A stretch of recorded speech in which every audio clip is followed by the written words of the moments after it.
What we're going to talk about today is we're going to start going down inside the machine and understanding how hardware could be used to actually execute those instructions that we've just been talking about the last 2 days. So we're sort of doing this descent down, and eventually, we're going to get to, let's see, is it atoms or molecules? Well, we're going to get down to physics down at the bottom, okay? Elementary particles down at the bottom. And that's what we're going to do for the first 2 weeks of the course. And then in the last third of the course, we're sort of going to go back up to the top and talk about all sorts of modern issues of performance and so forth. But anyway, for now, we're just keeping on peeling the onion more and more.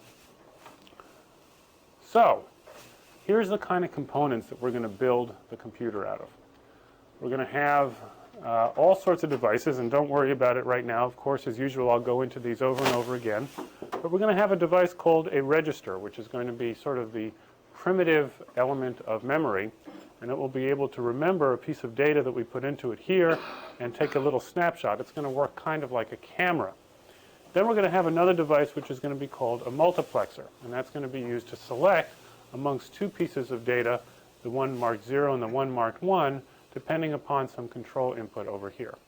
And then we're going to have something called the register file, and guess what this is going to be used for?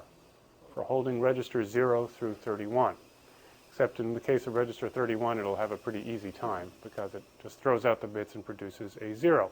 But that register is going to have two paths for doing reads, because we'll want to read two registers at the same time to combine them in some kind of operation, and one path for doing a write, which is going to be used to write the result back to one of the other registers. We'll also have this arithmetic logic unit we've been talking about that's going to take an input A and an input B, and depending upon the computation we tell it to do, we'll do a calculation on the inside and produce a result over here.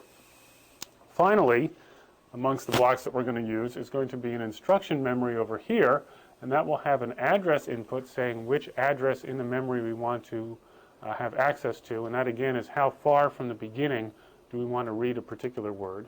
And it'll also have a data port which is going to be telling us what the data is at that particular address. We'll also have a data memory over here which we're going to be using for reading and writing different data items in the memory when we do loads and stores. Now, these are going to be shown as different blocks, but in fact they are nothing more than different ports, different access points into the single large, slow main memory we talked about the last time. Okay? So anyway, that's the overview, and again, don't panic if you don't remember it right off the top of your head. Let's back up even more for just a second and remember exactly what we're trying to do. We have a processor that sort of looks like this. Here's the big main memory over here on the right, and we have a program counter that points into a set of instructions that are 32 bits wide that are inside of that memory. We also have a register file starting at register 0 and going all the way through register 31, and you remember the last one is always 0. And of course you remember the particular mode of execution, which is that we find out where the program counter is, we find the instruction that's in there, first increment the program counter so it is pointing to the next instruction to do, then we execute that fetched instruction while this program counter is pointing to the next one, and then we go and do it all over again. So while the instruction is executing, we can expect the contents of the PC to not be pointing to the instruction that's executing now, but to the one after, to the next one. And that'll be important in understanding where these plus ones come from some of the time in the system. Again, here's the format of the instruction. We had 6 bits over on the left-hand side that told us the opcode, and then we had 3 operands. If they were all registers, there was RA over here, 5 bits. This stuff wasn't used. RB over here, 5 bits, and RC, that being the destination. And in the case where we wanted to substitute a 16-bit constant instead of the contents of RB, we had just this register RA followed by the 16-bit constant followed by RC.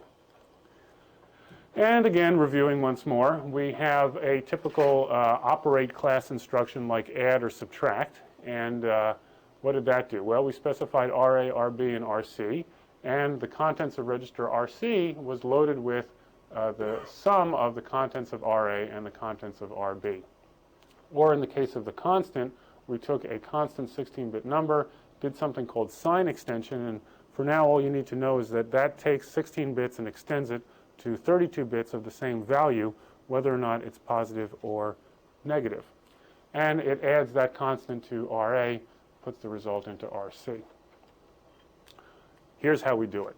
And I'm going to spend a lot of the time on this diagram, and you're going to see probably 6 or 7 different copies of this diagram with different parts in red throughout this whole class. And actually, one of the things we need to figure out here when we print these notes is how to print it out so that the red is clear, because if you print it out in black and white, it probably won't look too good. And for those of us that see in black and white, I think you're one. Even if we printed it out in color, it would still look like it was black and white. So perhaps what I'll do right when the class is done, I'll figure out some way to bold these lines, and we'll just get thick black lines. But anyway, oh yeah, what is a good color? Blue? Okay, but lighter colors. Okay, but this red looks just like this black. Which red? Okay. Well, so what I'm going to do for the lecture now is I'll point it out, okay, and then it'll be clear, and then in the notes we'll fix it up. Okay. Here's the architecture of the machine, okay? And when you look at this thing, again, it's like opening up the hood of a car, and you say, oh my God, there's a gazillion wires in there. But the truth is, it's only, like I said last time, gas, air, and spark, right? That's all you need to make a car work. And it turns out that all you really need to make a machine like this work is memory in the form of registers and the memory files that we have here, function operations like the ALU that's over here, and these things called selectors, which are these trapezoidal things here, the sort of triangle-shaped things. And we're going to talk about how those individual parts work, but for now, let me explain that this diagram right here shows exactly how we would do an operation like register C gets the contents of register A plus the contents of register B. And very, very briefly, because I like to say things over and over again, here's how it works. The program counter is stored over here. Okay, that's the program counter register. The output from the program counter comes down here and goes into a module which says +1. So this will increment the output of the program counter, and then that goes down here. And then it goes to this device which is called a selector, which, depending on the input over here, which is called the program counter selector, PCSEL, it chooses either this left-hand path, like I've drawn right now, or it chooses the right-hand path. If PCSEL is a 0, this thing chooses from the left. If PCSEL is a 1, this thing chooses from the right, and then the result comes down here, and it turns out that this register down here, which also says PC, is actually the same register as this one up here. This diagram here, if you see what the title is, says it's a descending data flow view of the beta. In other words, the data only trickles down as if by the force of gravity. And what that means is that this stuff down at the bottom, some of these things correspond to some of these ones at the top, because of course in order for a computer to work, the data has to have feedback. It has to go around and around and around. But in order to understand it better, we're going to view it only going top down, except that the data that goes into this guy is going to reappear in this one for the next instruction. So PC gets incremented by 1, gets chosen by this selector here by choosing the left-hand side, and then gets written back into the PC right here. And that's how we increment the PC. Most textbooks will show you this drawn with these two boxes as one box and a loop showing you PC gets PC +1 and a loop going back to the top. But that's somewhat confusing, and this is a little bit easier, I think, to say, okay, this is the read side of the PC register, and this is the write side of the PC register. Okay, here's where it gets written, here's where it gets read. Very briefly, and again, I'm going to go over this again, so don't worry. The PC also goes out over to here and goes into the memory. And notice the memory here actually has several ports. Here's one. Read address 1 is an input here, and read data 1 is an output here. And so this is one portal to the big, slow memory. And whatever address you put in here, the memory looks up the contents of the address that you give it and spits out the data corresponding to what's at that place. So this is looking up the contents of the PC is being used to fetch what? An instruction. Okay, and that pops out of here, gets selected by this thing called ISEL, I for instruction, the instruction selector, goes over here, and the instruction pops out here, and then is looked at by all of these parts right here. Now, what are these parts? Well, it takes those 32 bits that come out of this particular selector, and it takes the high order 6 bits, bits 26 through 31, and it calls those the opcode. Because if you remember, the left-hand 6 bits of this thing were the opcode. And it says, okay, those are the opcode. It takes bits 21 through 25, which are the next 5 bits, and says those are register A. So it's just breaking apart this 32-bit word into several fields. It takes bits 5 through 20 and calls that C, the constant. And that's going to be true for those instructions which we have a constant as the second argument. It also takes bits 5 through 9 and calls them register B. Now notice there's an overlap between the register B and C here, and only one of these will be used depending on whether the instruction is the type that has a constant in the middle field or a register number. And then finally, the last 5 bits, bits 0 through 4, are broken off of this 32-bit word, and those are register C. Now, it turns out that for the operate class of instructions like add, what you want to do, and if they operate on 2 registers like this, contents of register A operate with contents of register B, put the result into register C, you select over here the register B field for this path, and register A comes down here, and they go into 2 different read ports again, but this time not on the big slow memory, but instead on the register file. RA1 results in RD1. The address goes in here, a number between 0 and 31, and RD1, being a 32-bit data item, pops out of here, which is going to be the contents of the register specified by the 5 bits that go in here. In a similar way, here's another port on that same register file, and 5 bits are going to go in here and going to say what RB is, and that register data will come out of the bottom here. And so what will pop out of here is the contents of register A and the contents of register B. Another set of selectors, the A selector and the B selector, which are used in front of the arithmetic logic unit down here to choose which of these sources we're going to use for the A input to the ALU or the B input to the ALU. This one's going to choose the one on the left, and it's going to choose the output of the register file right here, and that's going to go into A. And this one's going to choose the output of this portal to that same register file. That's going to go into B. The function that's going to go in here is going to be whatever operation we're trying to do, be it add or subtract or what have you. The ALU will do the calculation having to do with that function. The result will come down here and go down to this selector now, which is called the write data selector, WDSEL, which is used to decide which source of data we should use for the register file where we're going to be doing a write. Notice there are 3 ports to the register file. One for reading, another one for reading, and a third one for writing. The 2 read ones are used to source the ALU in this case, and the write one is going to be used as the destination for where the output of the ALU is going to go. And so that data is going to flow down here because we're going to put a 0 into WDSEL to choose this left-hand path, and then that data is going to appear right here. And then the write address, where is that going to come from? Well, that's going to come from RC, which actually is a nickname for this thing up here, because register C is the number of the register that we want to write the data into. And that's going to come down here, and it's going to tell us the address that we want to write the data to right there. And it turns out that there's another bit having to do with the write enable on the register file, which is called WERF, W-E-R-F. And this is not from Star Trek. It's actually W-E, not W-U-R-F, or W-O-R-F, I guess it's in Star Trek. No? Yes? WERF, right? Okay. Okay. So, WERF is write enable register file. And if this bit is a 1, then the register file, when it gets the data and the address here, will write that result into the register file. And the reason that we need this write enable is that some of the time we're going to be doing operations where the register file is not the destination, and we won't want to write the register file. So this is just like that little tab on a disk or something that says whether or not you can write the disk, right?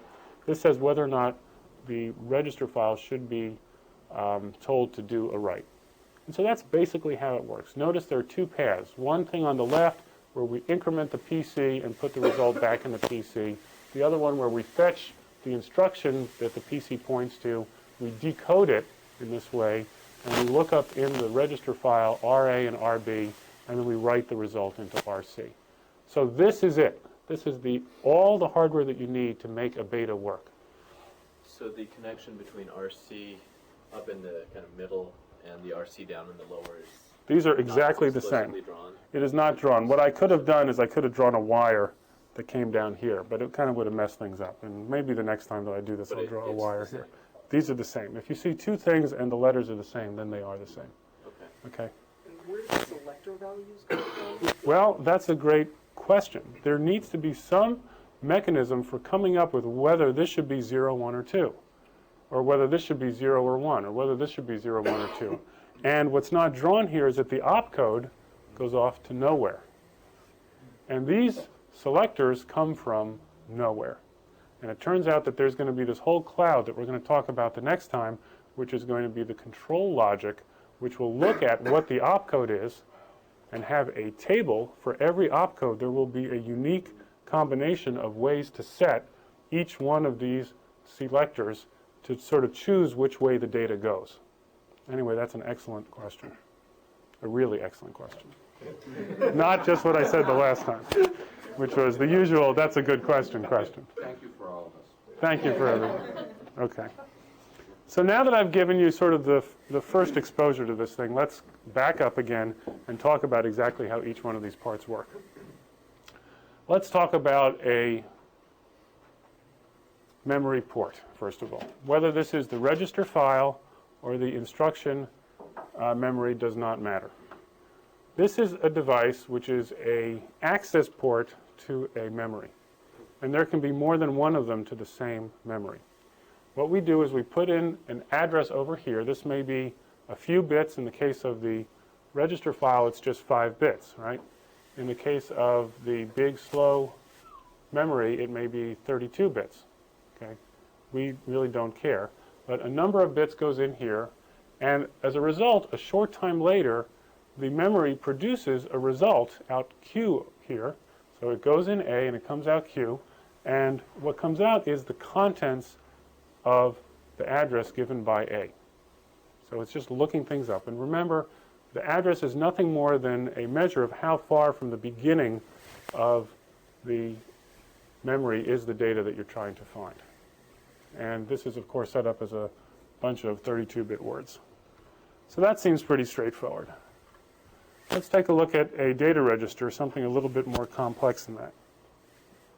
A data register is sort of the most primitive memory that there is. And in particular, it can only remember one thing, one 32-bit word. And it has two inputs, D and E here. And it has another input called a clock. And then finally, it has an output Q. And let's see if I can explain how this works. Well, it's a good thing that Phil likes to take pictures because we have all these gorgeous pictures on the walls here. But believe it or not, the register right here works exactly like a camera in the old days, okay? In particular, or actually not quite the old days, because I think in the old days there wasn't an on-off switch. But think about a typical SLR camera. It has a switch to turn the camera on and off, and it also has a shutter which you can press in order to actually take the picture. And of course, there's the image that you're trying to take the picture of, and then there's, of course, the image that gets put on the film. The way that this works is just like that. If the enable, which is the on-off switch to the camera, is off, you can hit the shutter as many times as you want. Nothing will happen. Okay? On the other hand, if you turn the enable, which is the E input to a data register on, then when the clock goes off, and the clock is like the shutter, the data register will take a picture of the data that is at the input and propagate it to the film that is the output. Okay, so every time the clock goes off, it takes a picture of D and makes Q be the same as D. Did you guys do the thing in the scheme course with the press buttons in the data path? Yes. Okay. This is very much like that. Okay, this is like the button they talked about in the scheme stand. Okay, it's a little bit different in that this is a little bit more real, whereas the button said, you know, we let the data flow through to the other side. This is very much more close to what the hardware actually does, which is you press the button here, the clock goes off, and whatever is over here on D is frozen in time. So if the person is moving when you take a picture of them, you get a frozen picture and is held on Q until you press the button the next time. Okay? And furthermore, pressing the button doesn't work unless the enable is on, unless you've turned the camera on. Alrighty. Is this storing the value of D? It actually is. It is storing the value the same way that the film would store the picture, so that the person can now go and do something different, and the film's got that picture, and it continues to present the picture until you take the next one. Okay? Oh, so, okay, once it's been stored, Q constantly flows out. You Q- don't have to do anything to get There's the nothing data else out. that you need to do to get the Constantly data out. flows. Right. Yeah. Q will have that value from the time you take the picture until you take the next one. So here's a timing diagram, and this is sort of the first that you're actually seeing waveforms that look like this. And because we're taking this course in the direction of starting kind of with software and instruction sets and going down to physics, you don't need to worry about whether this is a voltage or a current or a pressure of some fluid or whatever you have, except to understand that there's sort of an idea of things being digital in this course, where this might be a 1, for instance, this high value right here, and this might be a 0, this low value over here. And saying that I press the shutter is sort of like saying that I go from a 0 to a 1. Okay? And this is time going by on the x-axis. And the idea of how the register works here in this timing diagram is that this is the shutter that goes off here. It goes click, right? And here's the data. Now the data, we don't know if the data is going to be a 0 or a 1. And so I express the ambiguity that we're not sure if it's a 0 or if it's a 1. Doesn't make much of a difference, except that we know that when the clock goes off, whatever the data value was, a picture will be taken of that, and the result will, after a short time, and this is the time that has passed by, be put on the output of Q here. So here's the output, the picture that this thing is going to take. And so if this was low before, when this clock went from low to high, then the Q output will be low after a short time, and it will stay low until the next picture is taken. On the other hand, if D was high, when the clock went from low to high, it would be high, and this goes from low to high. Okay? And furthermore, this is what the old picture was. It may have been high, it may have been low, but after we snapped the shutter, the picture sort of dissolved for a little while, and we're not sure what happens during the time when the picture is changing from the old picture to the new one, and then it resolved to be the new picture. And it stays that way from then on until we take the picture again.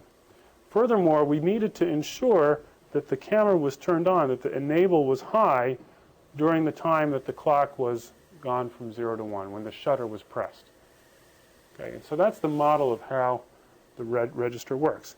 Now notice over here, if the enable is low, in other words, we didn't turn the camera on, and it had an image in it, a cue, that was either low or high before the clock went from low to high, then it doesn't matter that we made the clock go from low to high. It doesn't matter that we press the shutter, because Q will just still stay with the same value forever and ever, until the next time when the enable is high and we turn the clock from low to high once more.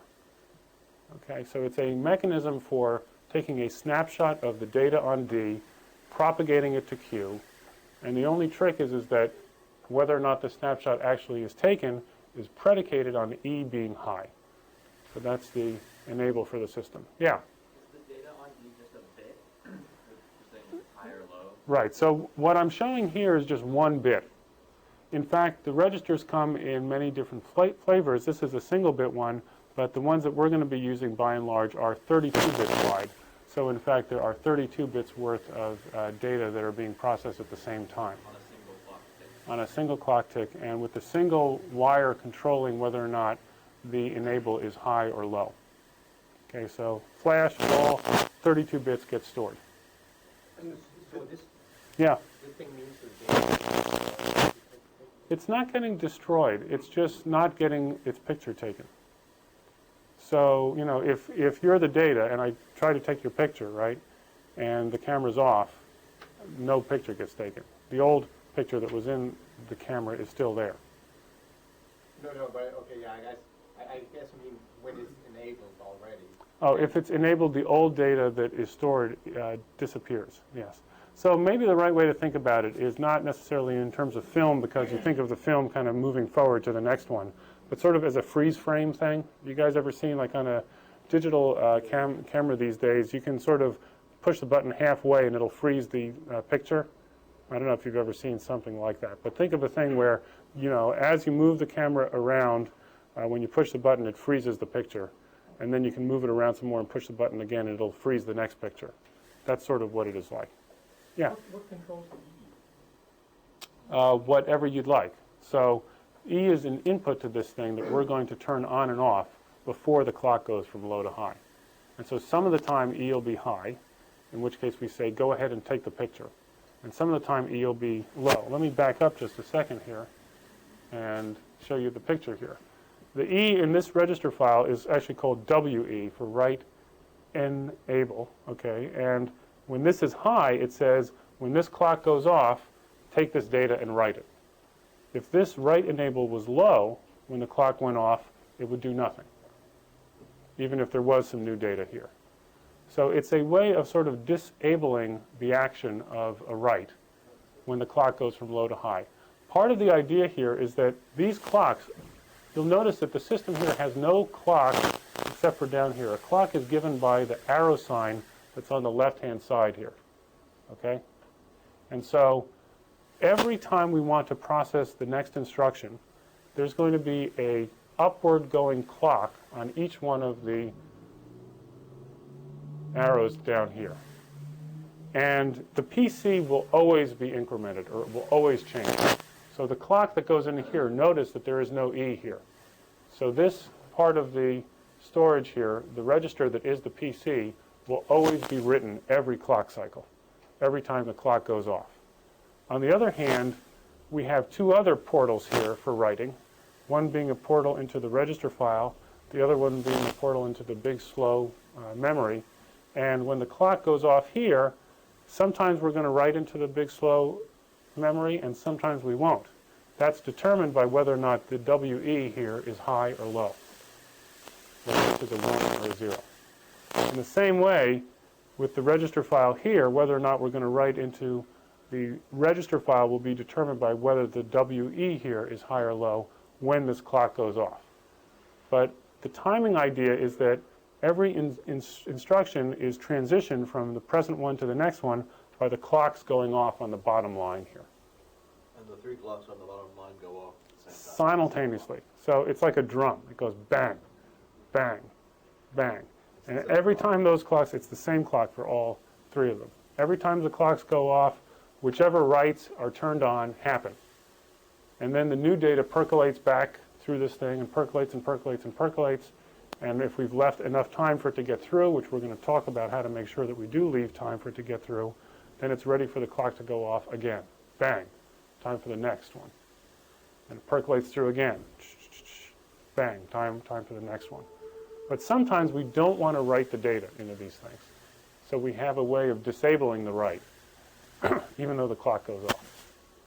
Now, you may say, why not just not push the button, right? It turns out that trying to disable the clock is more difficult than saying, go ahead and let the clock take place, but just don't do anything. And we'll talk about why that's true, too. So the opcode controls that? So in the end, yes, the opcode will control everything. The opcode will be decoded by some control logic on the side, and will control how each of these selectors is told what to do. It'll control the ALU function telling the ALU what to do, and it will also control the on the memories down here, telling them whether or not to pay attention to the clock and to store something new.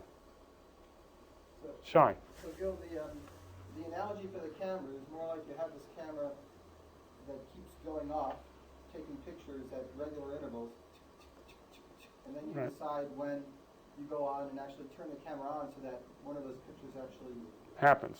happens. Right, so the shutter is being pressed every clock cycle. But the camera is being turned on and off by a little guy on the side.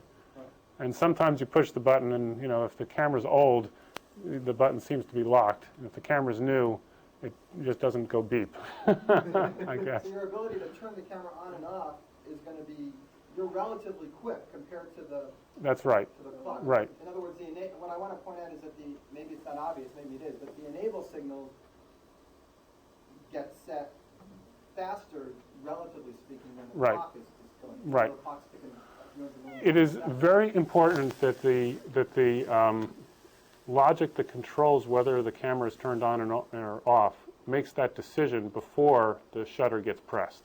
Okay, because otherwise it's like, whoops, it was too late, you know, and the picture got taken and I didn't mean for it to get taken. So in the same way that we have to make sure that the data percolates through here before the shutter is pressed, we also have to make sure that the decision, which is based on the opcode, to decide whether or not WEMEM and WERF get turned on or off is also made before the clock goes off. And we're going to have a whole class on how the timing of this thing works. But for now, I think it is good enough to just say that we're going to leave plenty of time for this to happen. Is it Before generally the one clock clock goes off. cycle per Per movement opcode. down there? Yes. So the data moves through all of this stuff, and then the clock goes off. Oh, that whole thing is one clock cycle? Yes. Oh, Yeah. There is nothing here that holds up the data. If you remember, the model of the memory is that as soon as an address comes in here, it figures out what's at the location that the address points to and that the data comes out. These things, if they're set one way or the other, the data will flow. The data will flow, and it'll just flow down here. And then it'll finally get to the lens of the camera, which is the data inputs on the memories here, and there it will wait until the shutter is pressed on all three of these things down at the bottom. Yeah, Well, it looks like we're doing reads and writes on memory and reads and writes on registers yes, at the same time. absolutely At right. the same speed. Yes, And so that's an excellent question. So, and that's a really excellent question. We are going to talk about what it means to do a read on a memory here. And is that as fast as a read on the register file? And I just got through a whole lecture saying this is big and slow and this elephant, da-da-da, right? But it turns out that there are all kinds of tricks for trying to make this thing faster. But the other thing to note is that even though that this is a operate class of instruction like an add, but notice that this is not being used. So even though it's in the data path here, and notice that this isn't being used either. This is the write to the memory, this is the read from the memory. The only part of the memory read that's being used is this one here, which is where we're fetching what the instruction is that we need to do. And it's going to turn out that there's a thing called cache, okay, which some of you, of course, know, which is going to be used to try to give the effect of speeding up the memory system so that these slower parts do not become a bottleneck to the operation of the whole thing. Because if it weren't for this part and this part and this part, which is the big, slow memory access ports, the whole thing could run much faster. We wouldn't have to wait so long until we clock it the next time. But that's something we're going to be talking about for the future. each of those lines represent more than one. Bit, yes. So- Each so- of the lines here is 32 bits worth of data. Okay? And are there in reality there are 32 wires or? Yes. Okay. And that's in general true. For some of these, it's not quite true. So RC is only 5 bits, right? But I don't want to worry about things like that, okay, for now. It really doesn't matter whether it's 32 bits or 64 bits. And if I were to go through here and mark these all, the picture would get full of noise, and you wouldn't be able to see the forest for the twigs, as it were. Okay. Let's talk about the register file, okay? Now, this is beginning to look complex. And the reason it looks complex is because I'm trying to show you all 3 ports at the same time.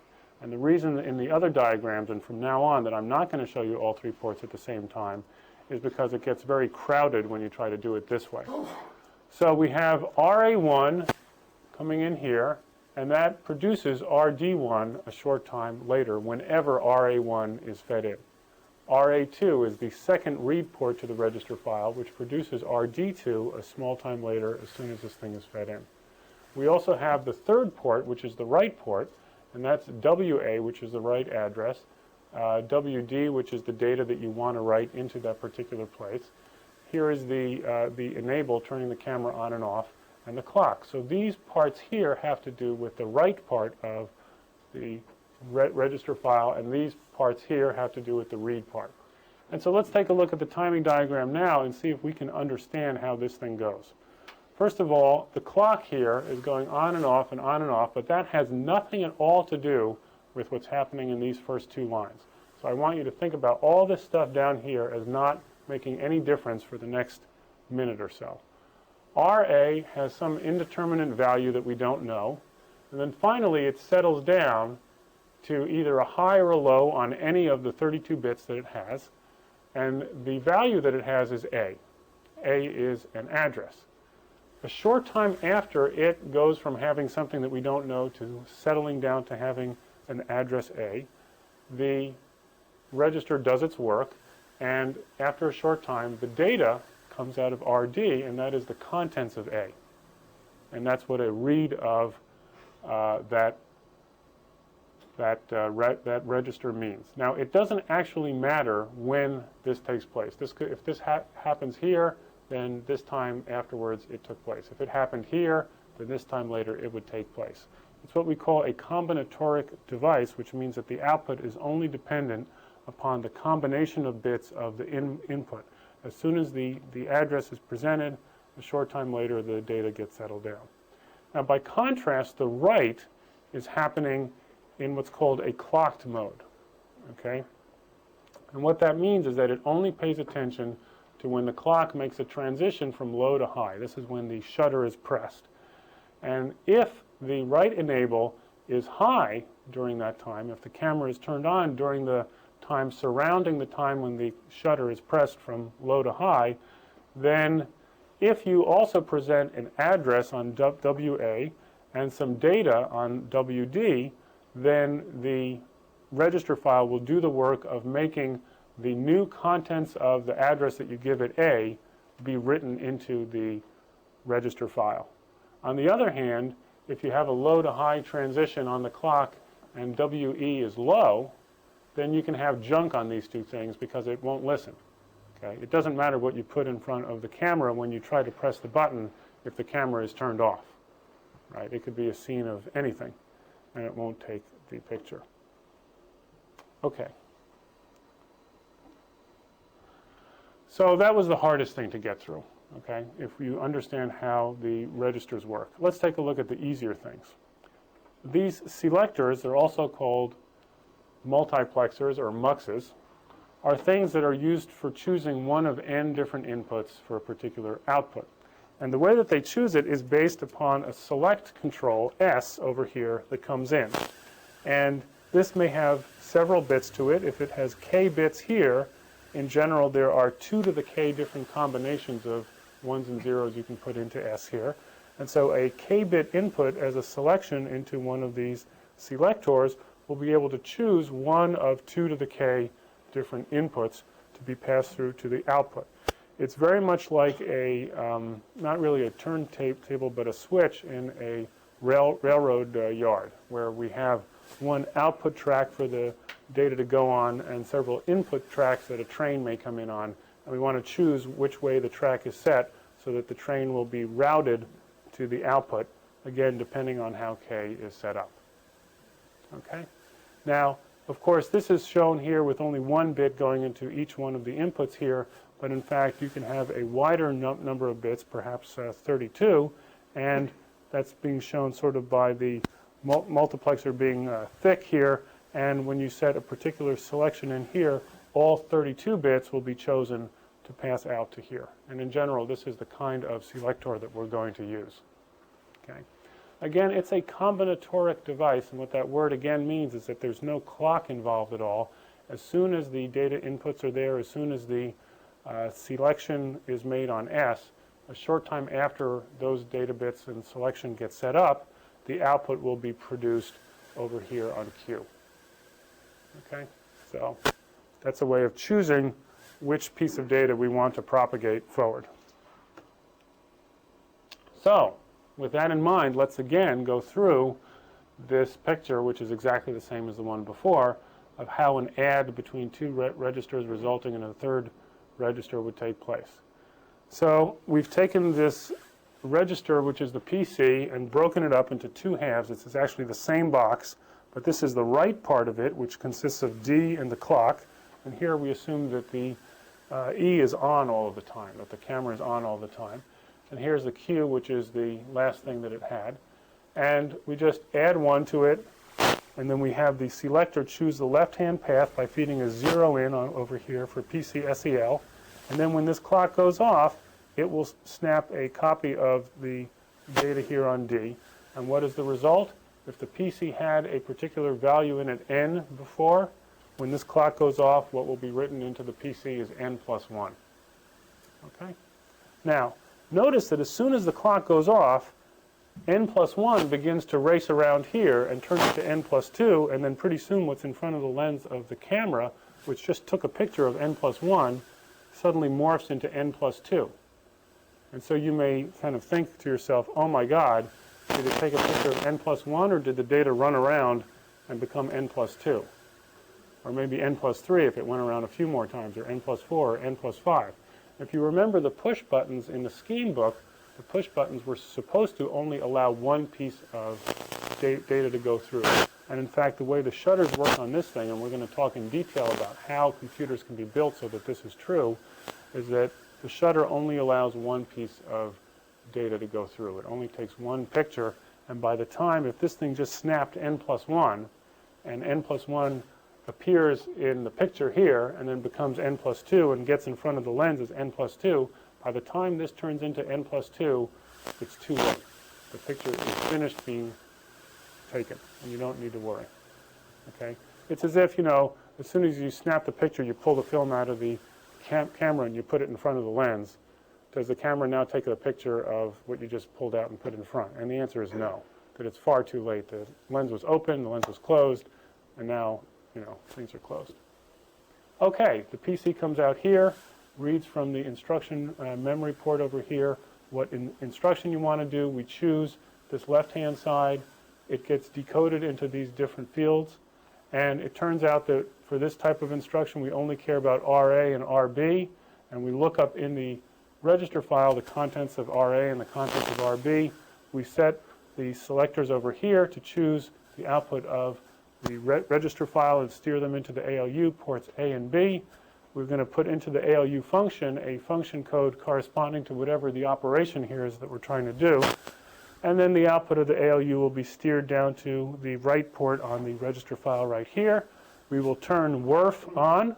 Okay, that goes high because, in fact, when the register C code is put into here and the data that is supposed to go into register C gets put there. And finally, at the end of the cycle, when the clock goes off, click, and all three of these things take their, or try to take their picture at the same time. What will happen is the PC will get the value of PC plus 1, and the register file will get the new value that's supposed to go into register C. And this guy over here, with WEMEM being low, will do nothing, even though the clock goes off. And that's how we do RC equals RA plus RB. Okay?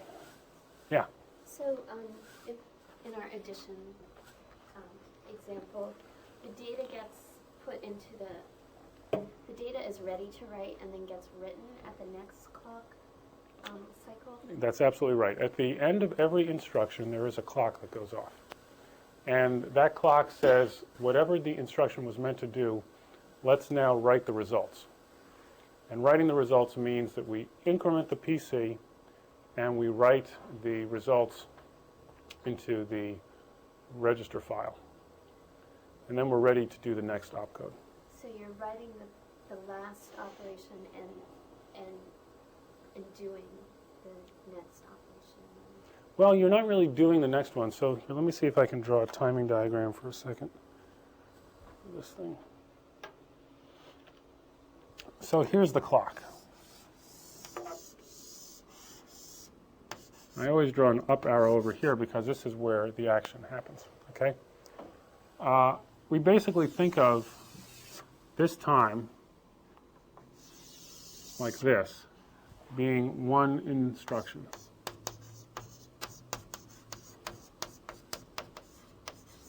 because right after we have the clock go high, right after we push the button on all the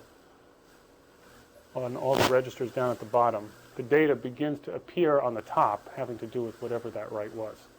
And it percolates down. And during all this time, there's a percolation of data down that data path. Okay, starting at the PC, percolating down, percolating down, percolating down, and then it finally gets to somewhere around here. The data is at the write ports. Okay, it has made it all the way down to the bottom, and it's sitting at D and at WD and at WA, WD and WA, and it's just waiting there. And it's waiting and it's waiting and it's waiting, and it's waiting for this clock to go off. And then the clock goes off, and that marks the end of the instruction and sort of the beginning of the next one. And then the next one starts, and again, we get the percolation of data down and down and down and down. And then finally that ends with everything waiting at WD, and then another clock, and we begin with the next opcode. So you can think of these edges, and I've drawn the next one starting here just a little bit, but you can actually think of it being on that line, where this marks the separation of one instruction and the next one that happens. Okay. The box in the lower right-hand corner named register file, what is that register file? It is the register file with the 32-bit, with the 32 registers in it. And so this is a port on the same register file that we have this one and this one here. So 2 read ports and 1 write port. And the big slow memory has a write port here, a read port here, and a read port here. Also the same, 2 read ports and 1 write port. So even though they're shown here as 3 boxes, 1, 2, 3, it's actually one system. But which register is the information being stored? Into register C. The address of the register that we want to write to comes from here, and that in turn comes from here. That's all. So it's register C, yes. So think of it as there being a wire from here to here. And if I were to teach this again next year, then I'd put that wire in. So. And is it the act of the PC register getting written that takes us back up to the top and makes this happen? Absolutely right, yes. Yeah. Because otherwise the value of their Q wouldn't change. And the rest of the system would just stay. And everything would just sort of be static. What's neat is that you'll get to see this in action with BetaSim, because you'll be able to draw these things out and you'll get to watch the data flow through. Okay, what changed? I'm going to go up, I'm going to go down. What's changing here? Now you may not be able to see this at all. But what is changing is the difference between this path here, register B, and over here. And when I go like this, instead the data comes from here, C. So what do you think is going on here? Everything else is exactly the same, except the B port of the ALU is going to find its data by B cell being chosen to be 1 instead of 0, by getting data from the signed extender, which if you remember just expands things from 16 bits to 32 bits. And that in turn is going to get the data from C, which is those 16 bits in the instruction words which hold the constant. So this is the way that we're going to handle instructions such as RA op C. In other words, add C, register A, constant into register C. So the B cell somehow has to be connected to the opcode. Absolutely right. And we're going to talk about the logic that's going to be used to decode opcode and put out a control for B cell, depending on whether the opcode is add or add C. The side extender is simply incorporating a minus. Right. And what it actually does, and we'll talk about this I think in the next class, is it takes the high order bit of the 16 bits and replicates it in 16 more bits to the left-hand side. And that makes a 16-bit sign number the same as a 32-bit sign number. Okay? Good? Okay, let's take a look at branches. First, let's review how they work. Branches are these things that test register A, and depending on whether or not the contents of register A are 0 or not 0, and depending on what kind of branch we have, whether we have a branch that checks for not 0 or a branch that checks for 0, we conditionally update the PC with an increment of where we are right now. In other words, we use the label that's in there as a displacement to the PC. Also, we do this thing where we save the next location to go to after the branch into the contents of register C. And if you remember, that's used for doing a subroutine call where we want to branch back to wherever we came from, or jump back to wherever we came from. So there's actually sort of two steps that happen. One is that RC gets the contents of PC plus 1, and the other is that we test RA, and depending on whether or not it's 0, we either continue our merry way along, or we change the PC according to the displacement given in the constant field of the instruction. The unconditional one we decided was just a BRZ on R31, which is always 0. And then finally there was this idea of what's called an indirect jump, where we find the contents of RA and we put the contents of RA into the PC, and we also precede that with the same business of saving where we're branching from into register C. So let's take a look at how we do that. This one here is a branch. Okay, RC gets the contents. This is kind of hard to see, but it says RC gets the contents of PC plus 1, semicolon. If the contents of RA is equal to 0, then PC gets the contents of PC plus the constant C. So how does this work? Well, let's take a look at this business of the PC first. First of all, we're taking the PC over here on the left, and we're going to add 1 to it. And we're going to take that PC plus 1, and we're going to take this path over here that goes into this multiplexer over here. And if you remember, this guy used to be over here on the left, taking the output from the ALU and putting it into the register file. But now, what goes into the register file? The contents of the PC plus 1. We're going to choose this path here, path 1. We're going to make WDSEL be 1. And so contents of PC plus 1 will go into the right path here. Now, which register will get written? The one indicated by register C. And so this is the way that we implement the first part of this instruction, which is remember where I came from. RC gets loaded with the contents of the PC plus 1. And that's happening along this path right over here. PC plus 1 goes into the register file written as RC. Nice?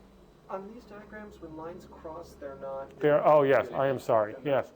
It is in general the case, this has changed since the 1950s and stuff, but in the 1950s, people used to do this. This was 2 wires that were hooked up, and this were 2 wires that were not hooked up. Okay? So this is the 50s. Okay? But then people got smart and said that this is 2 wires that are not hooked up. Okay? Well, actually, there was an intermediate stage. There was the 1960s. Okay?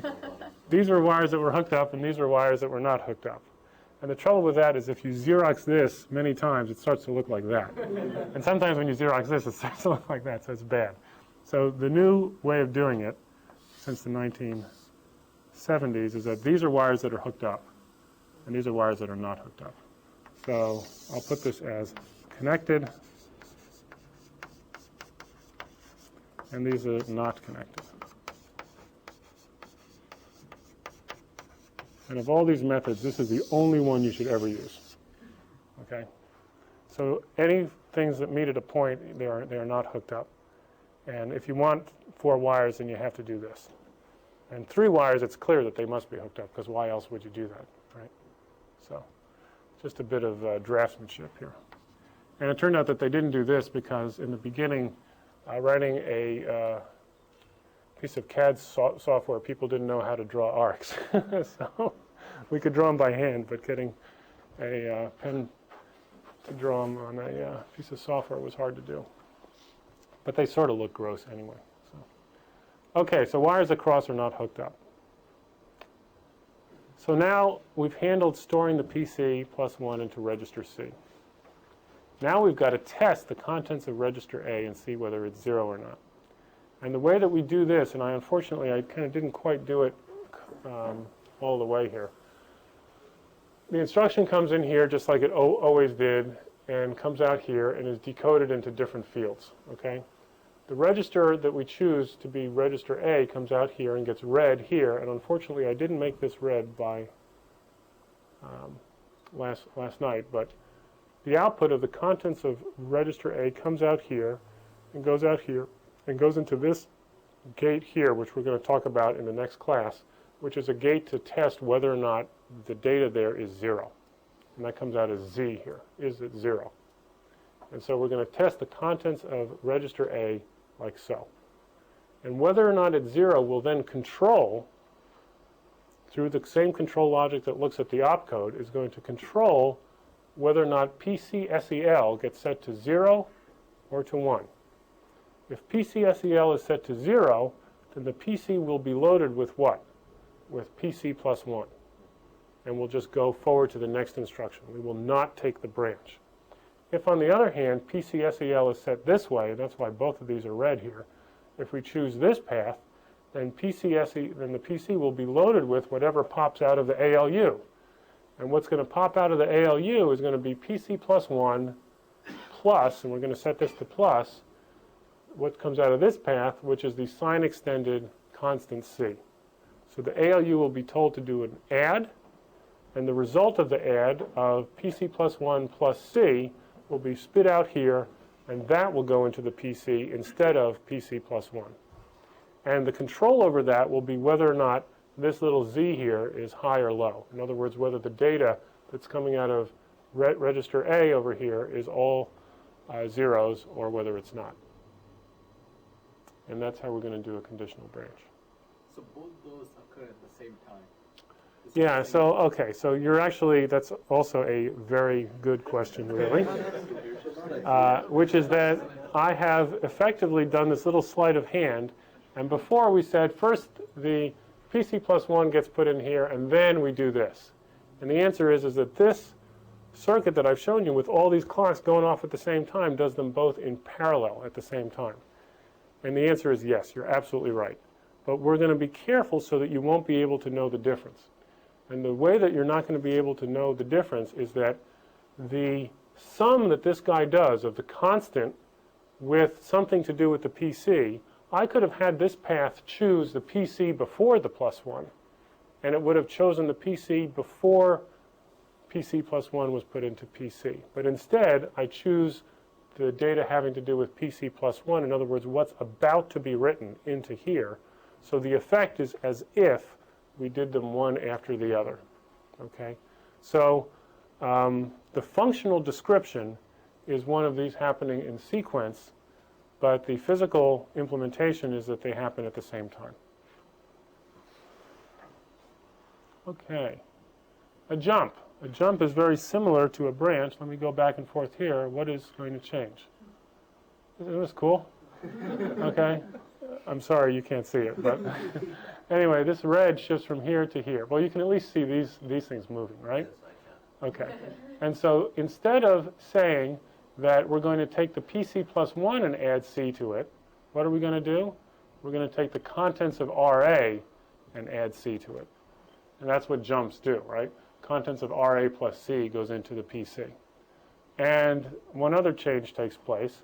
Instead of there being a conditional, which is down there, you'll see that it may take the left-hand path, which is to not update the PC, or it may, or it may take the right-hand path, which is to update the PC. We're always going to update the PC with the addition of contents of RA plus C going out to the PC, because jumps always happen. Okay. Isn't this fun?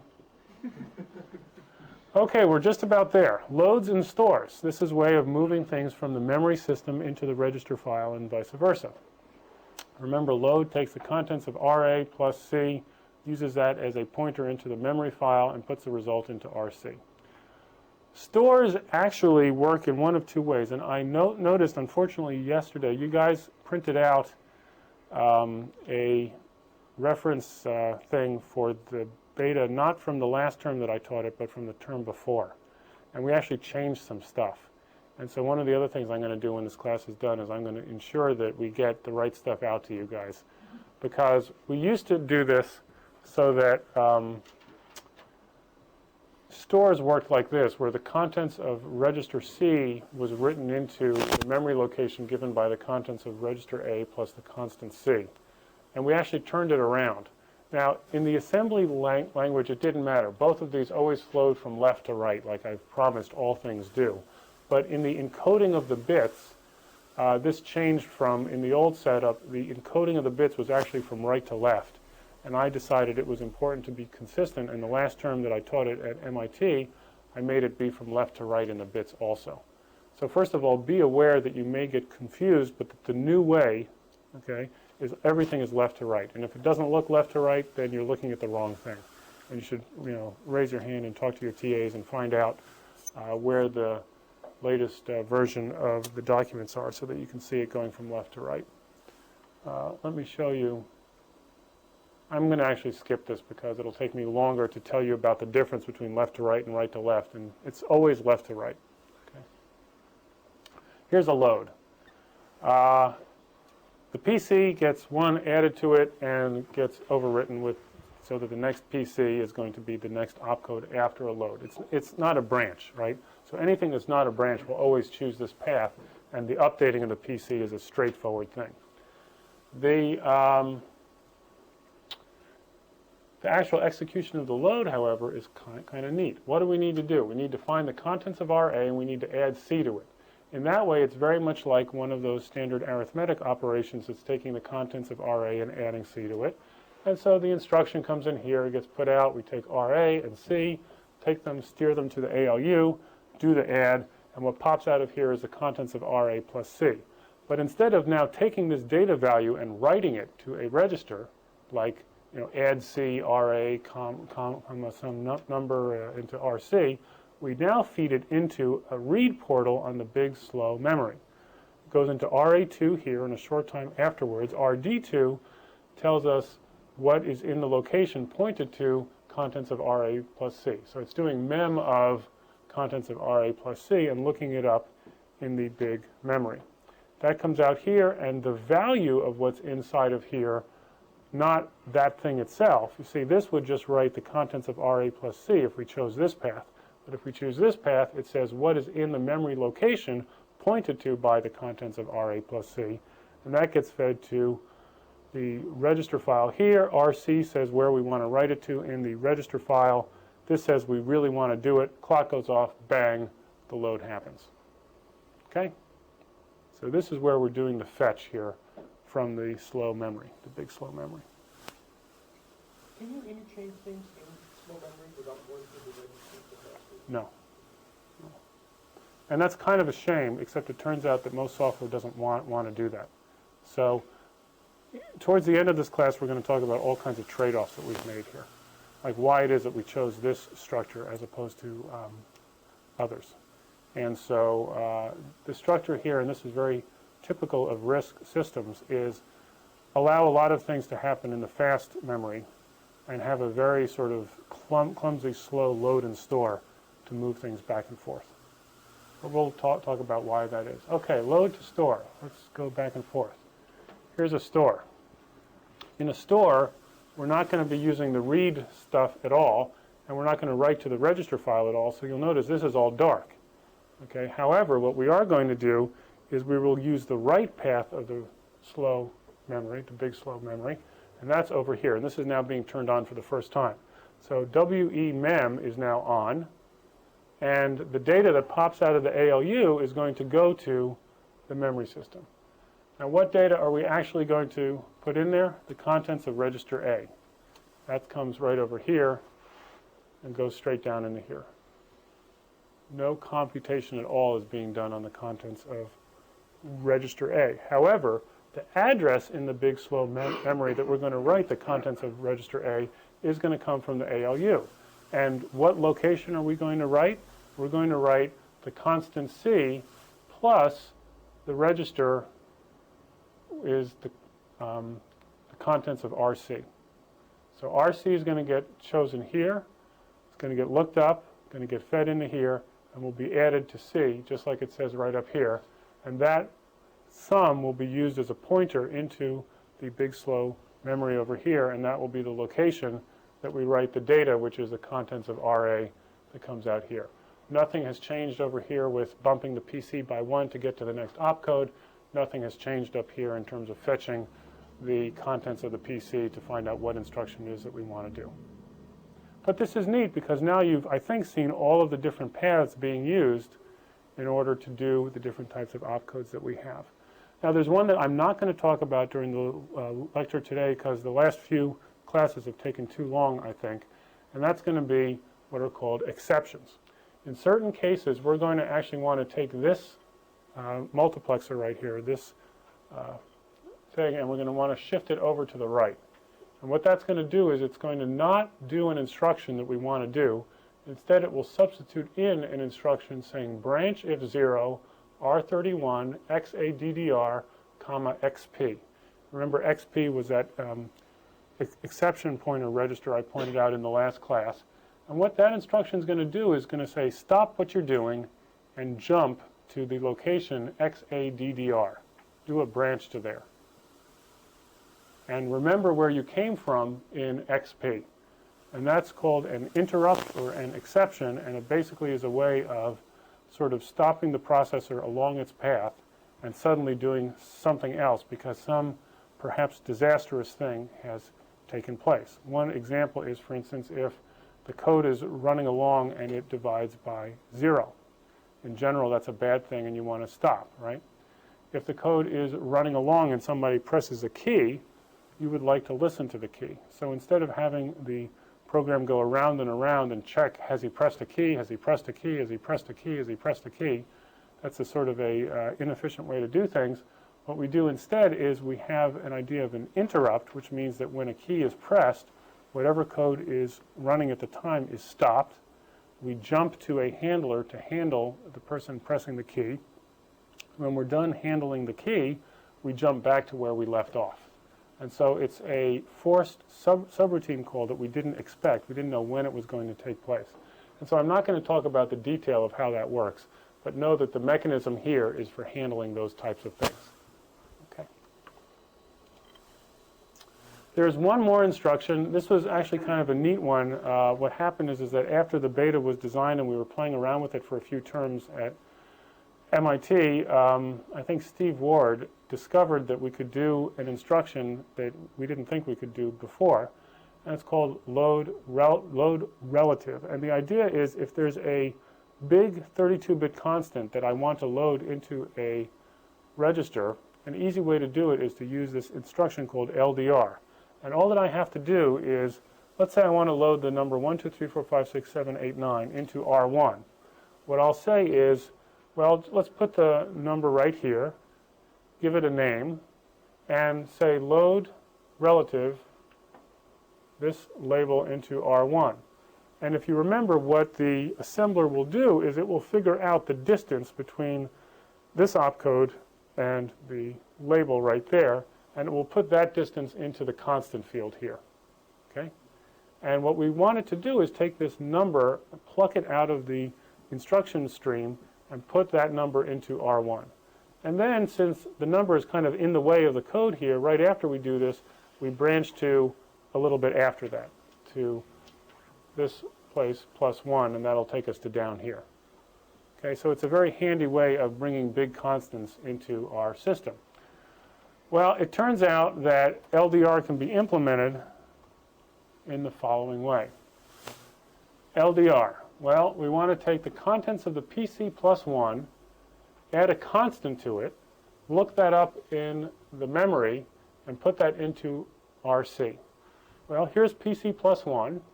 We take that over here, feed it into the ALU. Here's the constant. We feed that into the ALU. PC plus 1 plus C comes out here. We feed that into a read port on the big, slow memory. And the data that comes out of that is chosen here. And then we put that in the right port of the register file, feed RC into here, turn this on, and go bang, and it does this opcode, LDR. And so it's just a way of saying, find a word close to the PC right here at a certain distance from the PC and load it into the register file. So, sort of a fortuitous extra thing. Okay, let me give a little bit hint into what we're going to do in the future now. And this has been talked about by several people that have asked questions as well. There is going to be a table. And the table is going to be one that looks like this. It's going to say, depending on what the opcode is, and here's the different opcodes that we have. Op is just a sort of a grab bag for things like plus and minus and things like that. Op-C is for the same things with the C at the end of them. Load, store, branch if 0, branch if not 0. This is kind of an old style here. Jump, LDR, and those things that we shouldn't let take place. And given those opcodes, given whether or not that thing that was testing whether the contents of register A is 0 or not 0, and given whether or not there is an interrupt that we're trying to do, and again, we're not going to talk about this quite yet, depending on all of those things, we will want to control these outputs being the selectors, PC-SEL, RA2-SEL, A-cell, B-cell, and WD-cell. All of these things will be controlled in a different way depending on what kind of opcode we're trying to do. And then finally, the ALU function will also be controlled depending on what we're trying to do. And then the write enables that go to the 3 files down at the bottom will also depend on what we're trying to do. In all of those cases, you can fill in a table here that fundamentally is taking, in this picture, an indication of what is the opcode, what is Z, and depending on those things, what should each one of the other control inputs to the selectors and to the E inputs down here, whether they should be on or off, what path they should choose. And actually, even after this class here is done, you should be able to fill in a table like this to figure out just exactly how it should be set up. And we're going to talk about that and how to implement a table which will then show you completely how the system works. The other thing we're going to do the next time is we're going to talk about a circuit that looks like this. And again, you open the hood of a car and you look at this and you say, oh my God, right? It turns out that this is a 4-bit ALU, okay? And these things over here are AND gates that do AND. These here are NOR gates, which do OR and then take the inverse of the output. And these are NOTs up here. And we're going to talk about how you can look at a picture like this, and by the end of the class, you will understand exactly how this thing works. Okay? And you'll be able to tell your friends just how it works. And this is a 4-bit one, but it works the same way no matter how many bits you are trying to do. So that's going to be the lecture next time. That has the old style connected dot. This has the old style dots in it, yeah. Well, this has a redundant set of dots. I don't believe, so it's not, this isn't quite true. So halfway in between here and here, there was a style, so that's 1970s, I think. There was a style where this was not connected and this was connected. Okay, and that's very, very close to that. Okay, except I'm drawing it the wrong way, right? This one on the left is connected. This is connected, and this is not connected. So I think what they did there is that they put in the dots, even though if you took all the dots off, you could still see how the circuit worked. I don't think there are any junctions of 4 that have dots on them, at least as far as I can tell. Yeah. So, yeah, it's been a nice long road, but I think that last answer is really the right one. Okay, are there any questions? Good. Okay. Great. Have a great lunch, and see you tomorrow.